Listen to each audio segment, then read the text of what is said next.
ಒಂದು ಸಾಮಾನ್ಯ ವ್ಯಾಪಾರ ಕಂಪನಿ ಹೇಗೆ ವಿಶ್ವದ ಶ್ರೀಮಂತ ದೇಶಗಳಲ್ಲಿ ಒಂದಾದ ಭಾರತವನ್ನು ಆಳಲು ಶುರುಮಾಡಿತು. ಕುತಂತ್ರ, ದ್ರೋಹ, ರಕ್ತಪಾತ, ಕ್ರಾಂತಿ – ಇದು ಬ್ರಿಟಿಷರು ಮತ್ತು ಭಾರತದ ರೋಮಾಂಚಕ ಇತಿಹಾಸ.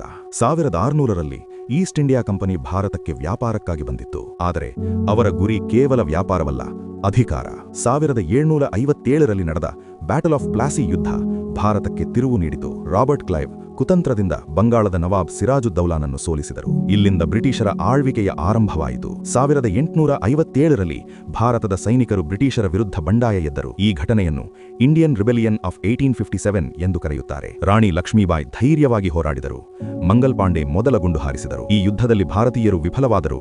ಆದರೆ ಭಾರತೀಯರ ಹೃದಯದಲ್ಲಿ ಸ್ವಾತಂತ್ರ್ಯದ ಜ್ವಾಲೆ ಹೊತ್ತಿಕೊಂಡಿತು. ಸ್ವಾತಂತ್ರ್ಯಕ್ಕಾಗಿ ಹೋರಾಡುವ ನಿರ್ಧಾರವನ್ನ ಮಾಡಿದ್ರು. 1919ರಲ್ಲಿ ಅಮೃತಸರದಲ್ಲಿ ನಡೆದ ಭಯಾನಕ ಘಟನೆ ಜಾಲಿಯನ್ ವಾಲಾಬಾಗ್ ಮ್ಯಾಸಕರ್. ಪಂಜಾಬ್ನ ಅಮೃತ್ಸರ್ನಲ್ಲಿರುವ ಜಾಲಿಯನ್ ವಾಲಾಬಾಗ್ನಲ್ಲಿ 1919ರ ಏಪ್ರಿಲ್ 13ರಂದು ಬೈಸಾಖಿ ಹಬ್ಬದ ದಿನ ಸಾವಿರಾರು ಜನರು ಅಮೃತಸರದ ಜಾಲಿಯನ್ ವಾಲಾಬಾಗ್ನಲ್ಲಿ ಶಾಂತಿಯುತವಾಗಿ ಸೇರಿದ್ದರು. ಕೆಲವರು ಹಬ್ಬಕ್ಕಾಗಿ, ಕೆಲವರು ರೌಲತ್ ಕಾಯ್ದೆ ವಿರುದ್ಧ ಸಭೆಗಾಗಿ ಬಂದಿದ್ದರು. ಅಷ್ಟರಲ್ಲಿ ಜನರಲ್ ಡಯರ್ ತನ್ನ ಸೈನಿಕರೊಂದಿಗೆ ಬಾಗ್ಗೆ ಬಂದು ಯಾವುದೇ ಎಚ್ಚರಿಕೆ ನೀಡದೆ ಗುಂಡಿನ ದಾಳಿ ಮಾಡಲು ಆದೇಶಿಸಿದನು. ನಿರಾಯುಧ ಜನರ ಮೇಲೆ ಗುಂಡಿನ ದಾಳಿ ನಡೆಯಿತು. ಸುಮಾರು 10 ನಿಮಿಷಗಳ ಕಾಲ ನಿರಂತರ ಗುಂಡಿನ ದಾಳಿ ನಡೆಯಿತು. ಅಧಿಕೃತವಾಗಿ 379 ಜನರು ಮೃತಪಟ್ಟರು ಎಂದು ಬ್ರಿಟಿಷರು ಹೇಳಿದರು. ಆದರೆ ಭಾರತೀಯರ ಅಂದಾಜು ಪ್ರಕಾರ 1000ಕ್ಕೂ ಹೆಚ್ಚು ಜನರು ಸಾವನ್ನಪ್ಪಿದರು. ಬಾಗ್ನ ಗೋಡೆಗಳು ಎತ್ತರವಾಗಿದ್ದರಿಂದ ಜನರಿಗೆ ತಪ್ಪಿಸಿಕೊಳ್ಳಲು ದಾರಿ ಇರಲಿಲ್ಲ. ಹಲವರು ಗುಂಡಿನಿಂದ ಸಾವನ್ನಪ್ಪಿದರು.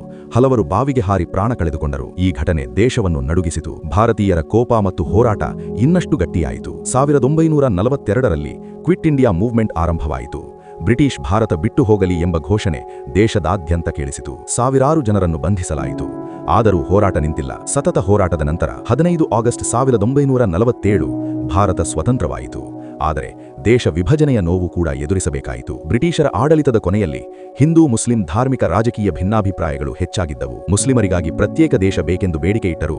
ಆದರೆ ಕೊನೆಗೆ ಬ್ರಿಟಿಷ್ ಸರ್ಕಾರ ವಿಭಜನೆಗೆ ಒಪ್ಪಿಕೊಂಡಿತು. ಭಾರತ ಮತ್ತು ಪಾಕಿಸ್ತಾನ ನಡುವಿನ ಗಡಿರೇಖೆಯನ್ನು ರ್ಯಾಡ್ಕ್ಲಿಫ್ ಲೈನ್ ಎಂದು ಕರೆಯಲಾಗುತ್ತದೆ. ಈ ರೇಖೆಯನ್ನು ರಚಿಸಿದವರು ಸರ್ ಸಿರಿಲ್ ರ್ಯಾಡ್ಕ್ಲಿಫ್ಸ್. ಈ ರೇಖೆಯ ಮೂಲಕ ಪಂಜಾಬ್ ಮತ್ತು ಬೆಂಗಾಲ್ ಭಾಗಗಳನ್ನು ವಿಭಜಿಸಲಾಯಿತು. ಸುಮಾರು 14 ಕೋಟಿ ಜನರು ತಮ್ಮ ಮನೆಗಳನ್ನು ಬಿಟ್ಟು ಸ್ಥಳಾಂತರಗೊಳ್ಳಬೇಕಾಯಿತು. ಲಕ್ಷಾಂತರ ಜನರು ಹಿಂಸಾಚಾರದಲ್ಲಿ ಪ್ರಾಣ ಕಳೆದುಕೊಂಡರು. ಕುಟುಂಬಗಳು ಬೇರ್ಪಟ್ಟವು. ಆಸ್ತಿಪಾಸ್ತಿ ಕಳೆದುಕೊಂಡರು. ಇದು ಮಾನವ ಇತಿಹಾಸದಲ್ಲೇ ಅತಿದೊಡ್ಡ ವಲಸೆಗಳಲ್ಲಿ ಒಂದಾಗಿದೆ. ಆದರೂ ಭಾರತ ಹೊಸ ಅಧ್ಯಾಯಕ್ಕೆ ಕಾಲಿಟ್ಟಿತು. ವ್ಯಾಪಾರದಿಂದ ಆರಂಭವಾದ ಆಳ್ವಿಕೆ ರಕ್ತಪಾತದ ಕ್ರಾಂತಿಗಳ ಮೂಲಕ ಮುಗಿಯಿತು.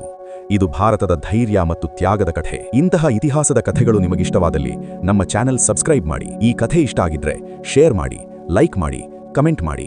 ಧನ್ಯವಾದಗಳು.